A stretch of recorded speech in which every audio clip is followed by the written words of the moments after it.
weight coaches. This video is here to show you in as much detail as possible for now in the video format the difference between the setup position for a deadlift and a clean. And we're going to talk both about that as well as kind of the difference between a snatch grip deadlift and the snatch starting position.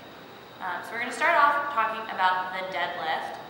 We all know the goal for pretty much any movement with a barbell is to keep the bar as close to our body as possible. So when I get set up for a deadlift, I almost walk myself all the way into that bar, letting those shins get really, really nice and tight.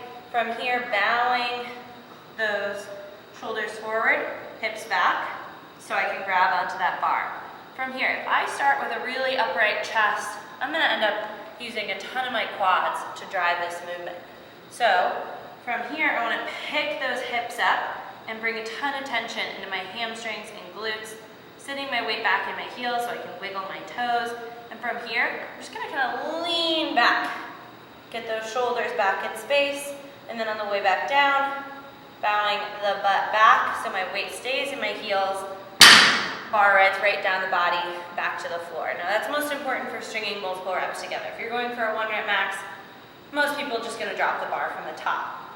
What happens, one, when we start with that chest a little higher, as I said, is those quads start to engage. But another problem people will have is we start going around the knees. Now that bar is really far forward, and I've got to bring it back in space. I'm just causing some movement out away from the body. That's eventually going to cause me to struggle to get the weight up or have some back problems. And we'll see that a lot on the way down, even more so on the way up. So maybe that lift looks pretty good from the start, but then as I bring the bar back down, I bend my knees early, and now that bar is out in front of me. Now if I try to lift this bar from here, already I'm going to start feeling that flexion of the spine, feel that rounding, and some pain in the back area.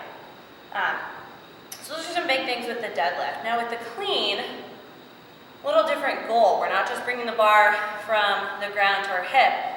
We're trying to bring that bar down into a squat. So when we get set up, we want to have those hips down a little bit more and have the chest up a lot more. So you may feel like, well, that seems like the exact opposite of what we want. We don't want to be driving with the quads. But the reality of the situation is for us to get into a good finished pull, our very last pull, we have to start with the chest up. If I try to start my clean from here, and now I'm trying to get into position 1, it's not really likely. I have to have the most patient humans in the world, or I'm not going to hit this finished position. I'm more than likely going to swing that bar out in front, really, really limiting how much weight I can move. So if I can start with a more upright chest, I'm going to end up in a better finished position. Now what this means is our shoulders have to be over the bar more, and we're going to have to really learn how to get people to pull their hips and knees back so that we're missing the knees on the way up, because we still don't want to be going around the knees for the clean. So that first pull becomes super important. I get in that setup position. 1, I like feet and hands a little bit wider than a normal deadlift. From here, my shins, my knees are forward in front of that bar. My first pull, I got to get my knees back out of the way, but notice my chest is still pretty tall. I'm not totally forward over that bar. I've got my chest up as best I can. Now I'm going to be able to sit back and get into that position 1 a little bit better. So chest, instead of starting here, I'm going to drop that chest down, first pull, second pull, and I'm able to get into that nice clean.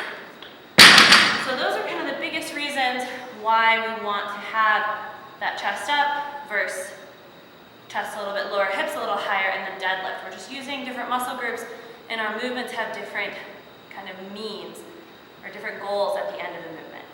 Same thing's going to be true for a snatch versus a deadlift, a snatch grip deadlift.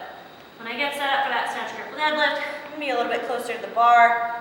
I'm going to start with those hips a lot higher, just working on bringing those hips into the bar. If I'm getting set up for a snatch, I need to start my hips a lot lower, pull those knees back out of the way, be able to get into that position 1, and get that bar all the way overhead.